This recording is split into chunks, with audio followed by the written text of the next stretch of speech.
안녕하세요. 절대갑TV의 명품 PD 한PD입니다. 드디어 미국의 대선이 끝났어요. 트럼프가 미국의 42대인가요? 42대 대통령이 되었습니다. 자, 어제까지만 해도 해리스와 트럼프가 막상막하다. 해리스가 역전했다. 다 새빨간 거짓말이었죠. 그죠?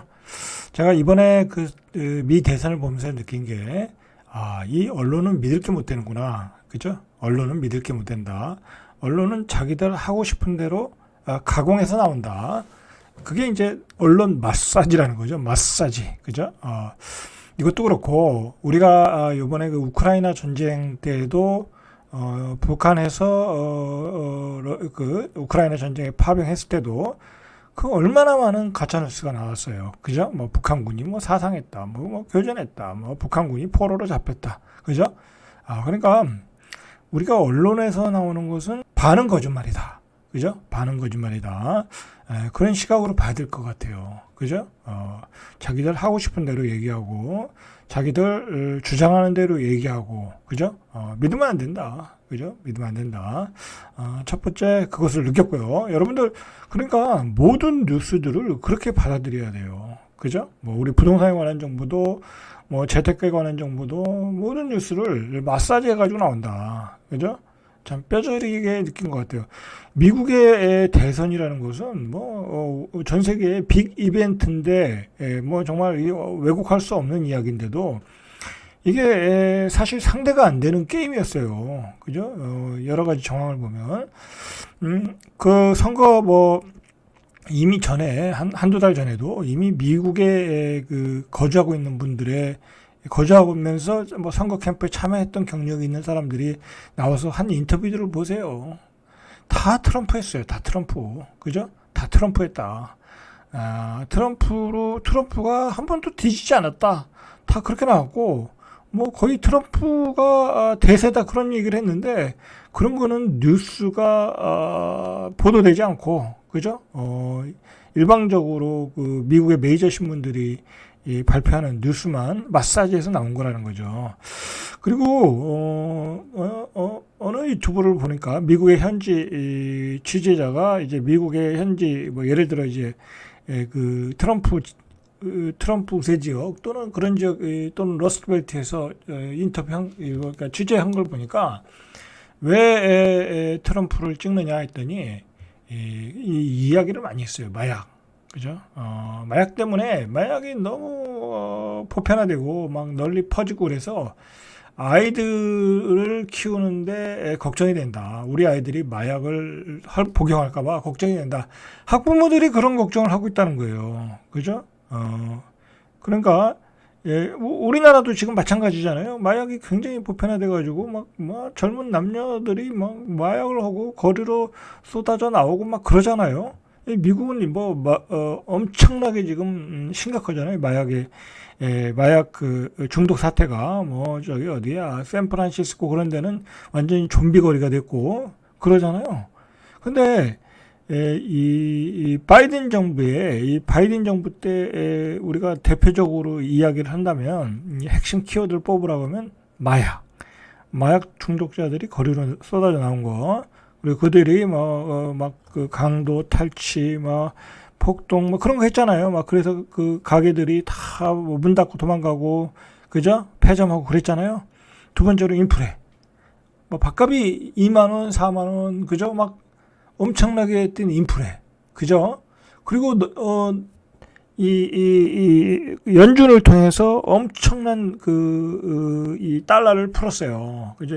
중간에 코비드도 있었고, 코비드 이후에 금리를 인상하면서까지도 달러를 계속 풀었어요. 그러니까 미국의 주식시장이 이렇게 올라온 거잖아요. 그러니까 인플레. 세 번째, 주식시장의 폭등. 그죠? 폭등했는데, 폭등하면은 전체적으로 중산층이 돈을 다 벌었을까요? 그렇지 않다. 그죠? 역시 대자본가들만 돈 벌었다. 뭐로 할 수 있어요? 빅 세븐, 매그니피션트 세븐, 그죠? 그런 주식들이죠. 그런 주식들만 급등했지, 개별주들은 언택트 해서 엄청나게 올라갔다가 다 완전히 다 폭락했어요. 개별주들은. 미국도 마찬가지고 우리나라도 마찬가지고 똑같이 올라간 것만 올라갔어요. 근데 그 올라간 주식 다 누가 가지고 있어요? 뭐 그 미국의 대자본가들이 다 가지고 있는 거죠. 그 헤지펀드들 뭐 그런 그 운영하는 사람들이 다 가지고 있는 거잖아요. 양극화, 마약, 인플레, 양극화. 그다음에 세계적으로는 뭐예요? 전쟁이죠. 끊이지 않는 전쟁. 중동에서의 전쟁. 그다음에 우크라이나 러시아에서의 전쟁. 예? 그것으로 인해서 인플레이션. 자, 이 바이든 정부가 이 민주당의 바이든 정부가 제가 뭐 어떤 당을 지지하고 그런 거 없어요. 그냥 팩트만 얘기해요. 팩트만. 이 바이든 정부에서 나온 얘기는 다 이거예요.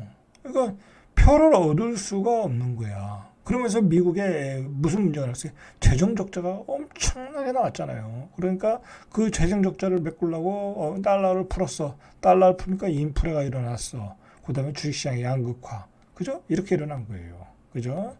자, 우리가 이거는 바이든이 민주당이 이길 수가 없는 게임이었어요. 제가 봐도 저는 뭐 이미 트럼프가 이겼다. 그렇게 생각을 했었죠. 자, 문제는 이 트럼프가 되면서 자, 이제 어떻게 이 역사의 흐름이 바뀔 것이냐 우리가 관심을 가져야 되는데, 자, 미국의 같은 경우에 러스트 벨트의 승리잖아요. 이번에 그 이제 경합 지역에. 자, 우리는 이게 안 돼요. 자, 우리도 러스트 벨트가 많잖아요. 뭐 사실 대표적인 데가 부산이잖아요. 근데 뭐 부산이라는 데가 그렇다고 뭐 뭐 정권을 바꿀 수 있을 만큼 뭐 그런 또 이 진보 진영도 아니고, 그죠? 근데 미국은 선거제도가 좀 우리하고 달라서 자, 이런 경합주들이 이 캐스팅 보드를 쥐고 있는 거죠. 어떻게 보면 이게 우리나라로 보면 충청도 같은 거죠. 충청도. 그죠? 우리도 마찬가지예요. 우리도 지역 균형 발전 안 하고 그러면 지금 서울의 일극체제가 문제잖아요. 지역 균형 발전 안 하면 이 중부권의 도시들이 이 러스트벨트처럼 어떤 캐스팅 보드가 될 수는 있어요. 자, 어쨌든 트럼프가 됐다라는 것은 지금 현재 이루어지고 있는 세계 역사의 방향이 바뀔 수 있어요. 우리가 이거에 주목해야 돼요.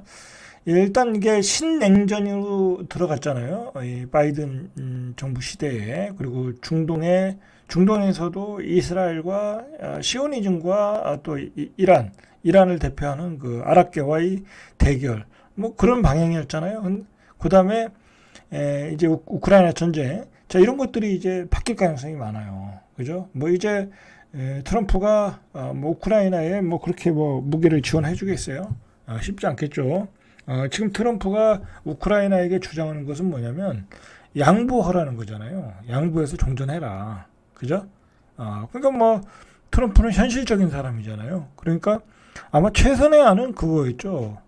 뭐 땅을 떼어주고 점령지역 떼어주고 그 다음에 우크라이나는 얻을 거 없고 그렇게 마무리하라는 거잖아요. 우리는 더 이상 지원 안 하겠다. 그거잖아요. 역사의 방향이 달라지는 거예요. 중동의 문제도 마찬가지고. 그리고 트럼프가 볼 때는 기후변화는 사기라고 보는 사람이에요. 이거는 뭐 기후변화가 오는 것은 우리가 뭐라 그러죠?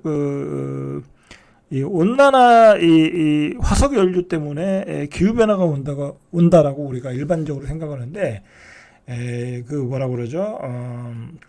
지구과학 학자들은 또 다르게 보는 견해가 있어요. 이거는 간빙기, 빙하기, 이 지구 역사의 이 생명이라는 이 역사의 전체 속에서 보면 그냥 하나의 과정에 불과하다라는 거야. 화석 연료 때문에 오는 게 아니다. 그죠? 탄소 때문에 오는 게 아니다.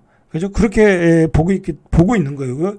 트럼프도 그런 쪽으로 보고 있는 거예요. 그래서 이거는 그냥 어떤 과정에 불과하지 화석 연료 때문에 그런 게 아니기 때문에 굳이 우리는 뭐 파리 협약, 뭐 기후 변화에 이런 거에 대비할 필요 없다. 그렇게 보는 거예요. 자, 이렇게 되면 이거 어떻게 되겠어요?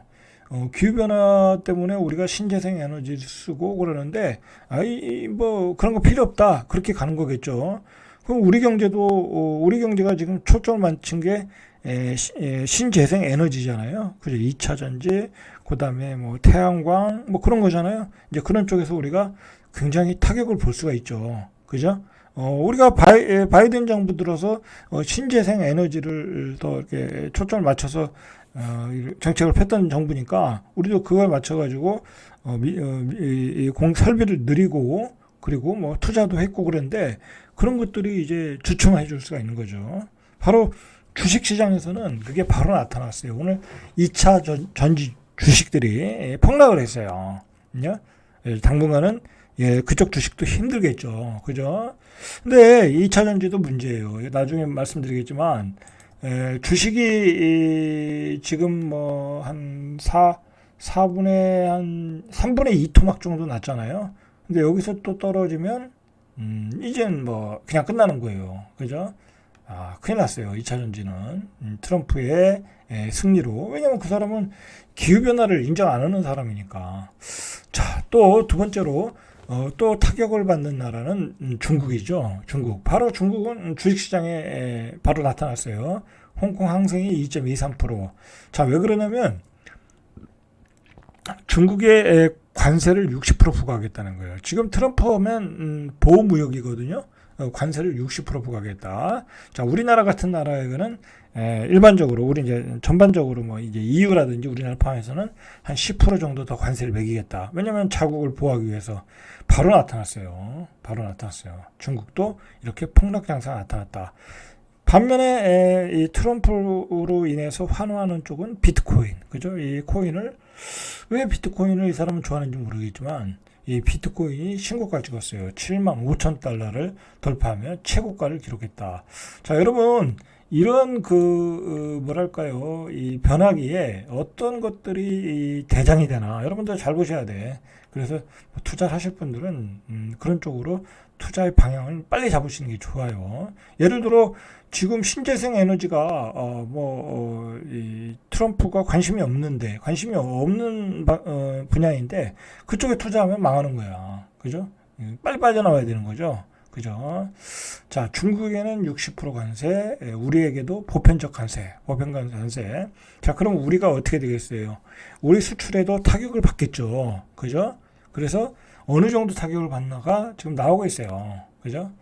자, 그런데다가 일단은 트럼프는 강달러 기조거든요. 강달러 기조. 미국 달러의 기조이기 때문에 지금 환율 시장에서 이미 우리가 거의 1390원 뭐 그렇게 나타나고 있어요. 거의 1400원에 육박을 했고 이 1400원이면 거의 고점이거든요. 근데 이게 앞으로는 평균 가격이 된다는 거야. 뉴 노멀이 된다는 거야. 자, 여러분 1400원이 되면 어떻게 되겠어요? 그죠? 미국에 투자를 못해요. 미국에 투자도 못하고 달러가 너무 세니까. 그리고 미국에 유학 같은 사람들도 다 돌아와야 되고 우리가 수입하는 물가의 가격도 올라가죠. 우리는 또 인플레이션에 더 취약하게 되는 거예요. 근데 우리가 지금 금리를 인하해야 되는 타임이잖아요. 이 내수가 너무 안 좋잖아요, 지금. 그 금리를 인하해야 되는데 중요한 건 금리를 인하하면 어떻게 되겠어요? 이 환율이 더 올라가겠죠. 왜냐하면 그러면 원화 가치가 떨어지는 거잖아요. 그죠? 금리를 인하하면 원화 가치가 떨어지니까 달러들이 더 빠져나간다. 그럼 환율이 1,400원에서 1,500원으로 간다.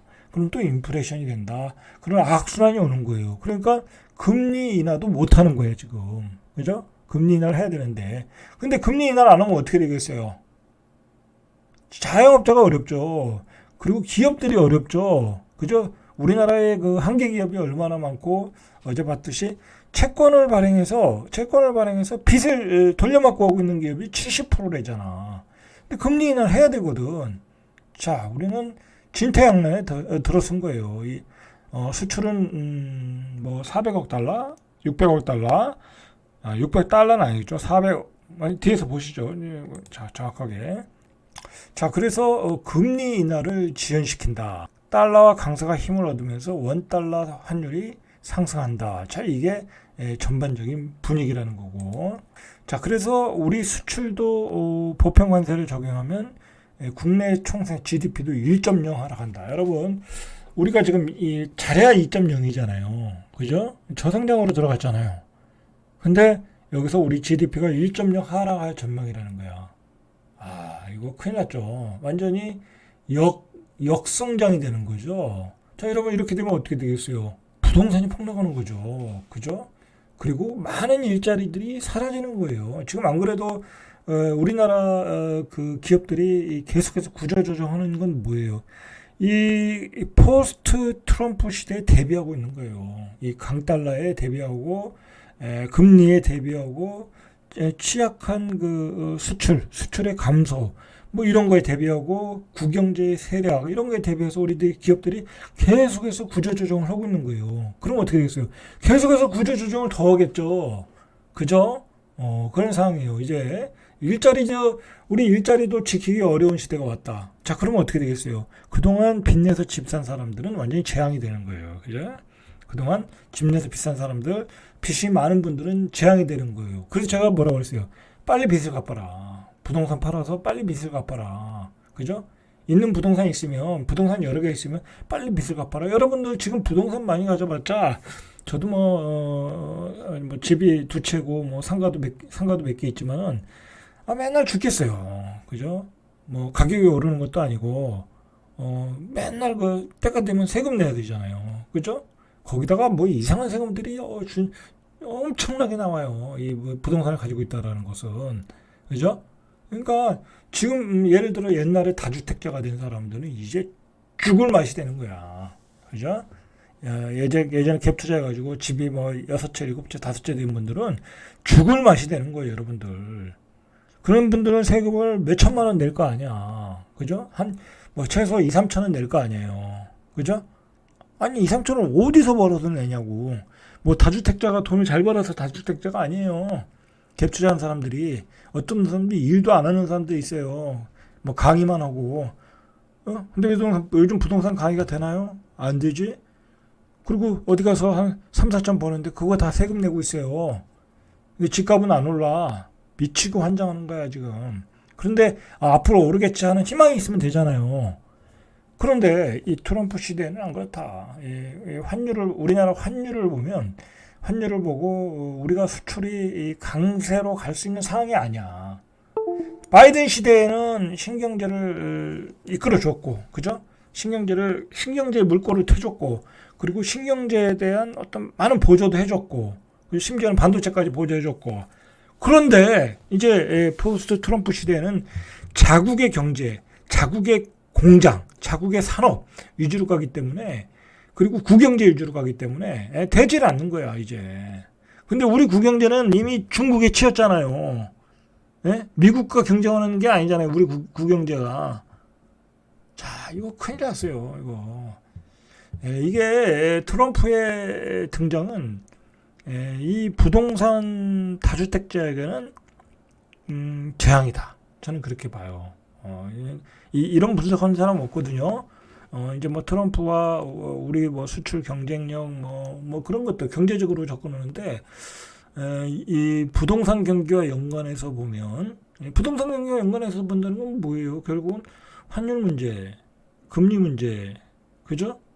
우리 경제의 체력 그런 거 보면 굉장히 비관적인 게 벌써 나오잖아요. 그죠? 뭐 GDP 1%가 하락한다고 해봐요. 어떻게 되겠어요? 말 그대로 장기 불황, 저성장 고령화, 경기 침체 뭐 이런 말밖에 생각이 안 나는 거야. 자, 이렇게 글로벌 관세 난타전이 비화될 때 한국의 수출은 60조 원. 이게 이제 달러로 한 사람은 얼마인지 모르겠어요. 하여튼 아까 뭐 계산을 제가 잘 못했는데 600억 달러? 뭐 그건 아니고 자 60조 원이 넘게 감소된다. 여러분 수출이 감소되면 결국은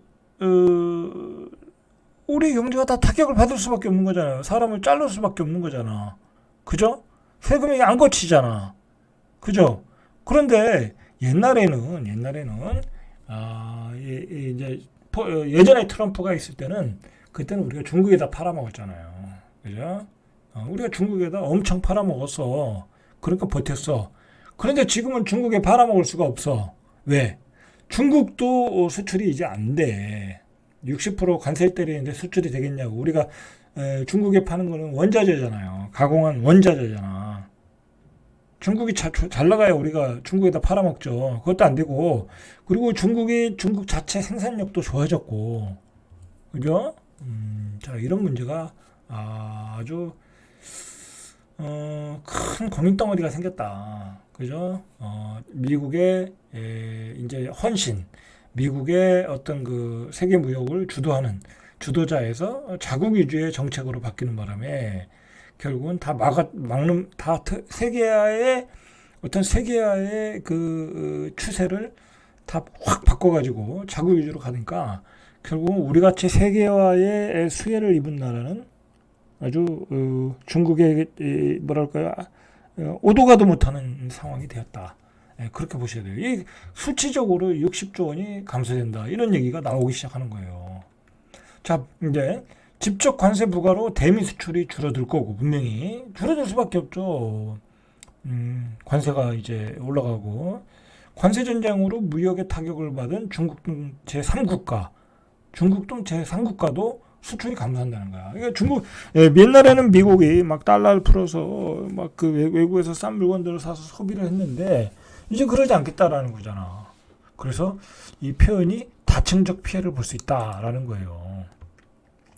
자, 그래서 한국 수출이 최대 448억 달러 이 정도 감소된다라는 거야. 이 정도 감소되면 GDP 감소가 0.69까지 올라갈 수 있다라는 거야. 여러분, 이렇게 되면 완전 자영업자들 다 망하고요. 자영업자들 다 망하는 거고, 다는 아니고 한 60, 70%는 그냥 다 망하는 거고, 그 다음에 기업 구조 조정은 뭐 완전히 IMF급으로 일어나는 거고, 그죠? 그리고 뭐 집값은 뭐 말할 필요도 없죠. 집을 얘기할 수도 없어요. 그죠? 집을 얘기할 수도, 집을 사라 뭐 그런 얘기가 나올 수도 없어요. 그죠? 자, 보세요.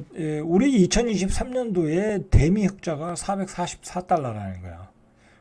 이제는 적자로 간다라는 거잖아요. 그죠? 적자로 간다. 우리가 이거 다 대미 수출이잖아요. 거의 다. 근데 이게 적자로 간다라는 거야, 이제. 자, 또 하나, 이 변화가 있다고 하면, 군사적인 거예요. 이 트럼프가 주한미군 방위 부담금을 10억 달러. 이 정도를 요구한다고 그래요. 1조 3,800억 원. 자, 근데 최소 이게 아니네요. 그죠? 자, 제가 잘못 설명해 드렸네요. 올해 방위비 부담금이 1조 3,800억 달러. 이 정도 수준인데 최소 13조 8천억으로 인상할 것을 주장한다는 거예요. 물론 이제 이게 최종 금액이 되지는 않겠죠. 뭐 트럼프 스타일이 확 질러놓고서 조금 마사지 하잖아요. 그러면 못해도 한 3조 또는 2조 이상은 나가겠죠. 한 3조 정도 계산해야 되겠죠. 어쨌든 방위비 부담이 된다라는 거죠. 근데 또 긍정적인 점도 있더라고요. 보니까 우리가 예전에 우리 이제 미사일들이 이 사정거리가 몇 킬로래더라? 800킬로인가? 뭐 그거밖에 안 됐대요. 트럼프 이전에는. 왜냐면 미국에서 이 사정거리를 조절하잖아요. 이 무기를 팔 때. 근데 사정거리가 뭐 거의 몇천 킬로로 늘어났다는 거야. 트럼프 때. 이제 말 그대로 네 나라는 네가 지켜라. 그죠? 그러면서 사정거리를 넓혀줬다라는 거죠. 그런 점들은 굉장히 긍정적이죠. 그죠? 그리고 여차하면 뭐 주한미군 철수 얘기도 나오면서 여차하면 니들도 핵무장 해라 이런 얘기도 나올 수 있다라는 거야. 뭐 핵무장을 하면 우리는 솔직히 호재죠, 그죠? 그래서 뭐 트럼프가 꼭 나쁜 건 아니에요. 우리에게 손해 보는 건 아니에요. 그리고 그동안 바이든 정부에서 너무 많이 안 좋은 점들이 나오다 보니까 미련이 없어요. 그죠? 뭐 세계가 전쟁밖에 안 일어나갖고 인플레이션밖에 안 일어났고 미국의 달러만 풀어 제껴가지고 부자들만 부자 됐고 그죠? 그런 점도 있었다. 자, 중요한 거는 우리 경제가 힘들어졌다. 일단은 그동안 흑자를 냈던 440억 달러가 다 날아갈 수 있다. 그리고 GDP가 0.5 또는 1.0까지 떨어질 수 있다라는 거예요. 그죠? 떨어질 수 있어요. 그리고 예전에 우리가 중국에 팔던 시대와 지금은 그런 시대가 아니다. 중국한테도 적자. 그죠? 우리 중국에게 적자잖아요. 미국에서 흑자를 본 건데 그 미국에서 흑자 보던 거를 줄이겠다라는 거 아니에요, 트럼프가. 그죠? 자, 기업들은 그렇게 어떻게 대응해요? 구조조정으로 대응하는 거예요. 그죠? 자, 그러니까 LG 디스플레이가 자, 5년 만에 또 사무직 희망퇴직이야. 공장에 있는 사람은 더 이상 못 자르니까 사무직을 자르겠다라는 거예요. 희망퇴직. 지난해 2조 원이 적자 났고요. 자, 올해도 2분기 연속 적자야. 3분기는 흑자가 났나 보죠? 그죠? 2분기 연속 적자. 토탈하면 또 올해도 적자. 사무직을 자른다는 거야. 그죠? 이렇게 자른다. 그래서 근속 5년 이상 직원 중 만 40세 이상. 이게 완전히 가장 전성기 시절 아니에요? 40세 이상? 이런 그 나이대의 책임급 이상이 대상이다. 그래서 30개월치 월급을 주고 뭐 내보내겠다. 이런 기사가 나왔고요. 그 다음에 요즘 롯데가 장난 아니에요. 여기 롯데가 굉장히 요즘 여러 가지로 이 악재가 많아요. 어쨌든 호텔 롯데 아니 호텔 롯데가 뭐 적자 날 게 뭐 있어요. 그죠? 뭐 탄탄한 기업이잖아요. 호텔 롯데 하면. 근데 여기도 4년 만에 희망퇴직. 코비드 때 사람을 잘랐나 보죠. 4년 만에 희망퇴직. 그죠? 그래서 이제 호텔 롯데 자회사 뭐 호텔 롯데 앤 리조트 뭐 이런 게 있겠죠. 자, 이런 회사가 또 어디냐? 이게 이제 체인점이잖아요. 호텔 롯데는 뭐 서울에도 있고 부산에도 있고 다른 지방에 있을 거 아니에요. 이 부산에 있는 또 그 이 회사들도 사람을 잘라야 되는 거 아니야. 그죠? 그 부산 같은 도시는 이 광역시는 이런 이 뭐랄까 서비스 업종의 일자리가 비중이 커요. 그마저 있는 그 일자리도 줄여나간다. 지방에는 이제 부산 같은 데는 일자리가 더 희박해지는 거죠. 자, 근속연수 20년 이상 또는 50세 이상. 그래도 여기 나이 든 사람을 자르는 거예요. 호텔은 젊은 사람 자르면 안 되니까 32개월치 월급 한 3년치 월급 주나요? 그죠? 이것 가지고 버텨야죠. 뭐 그죠? 나와야죠. 나가서 다른 일 하면 돼요. 그죠? 자, 이렇게 사람을 호텔 앤 리조트에서 사람을 자르고 희망퇴직하니까 부산 지역에도 영향을 미친다. 여러분, 자, 결국은 이게 제가 계속 요즘 구조조정을 얘기하는데 우리 경제의 그 흐름이 굉장히 안 좋다. IMF급이다. 그죠? IMF급이다. 구경제는 경쟁력이 떨어져 가고 있고 오늘 LG화학 같은 거 떨어지는 거 보세요.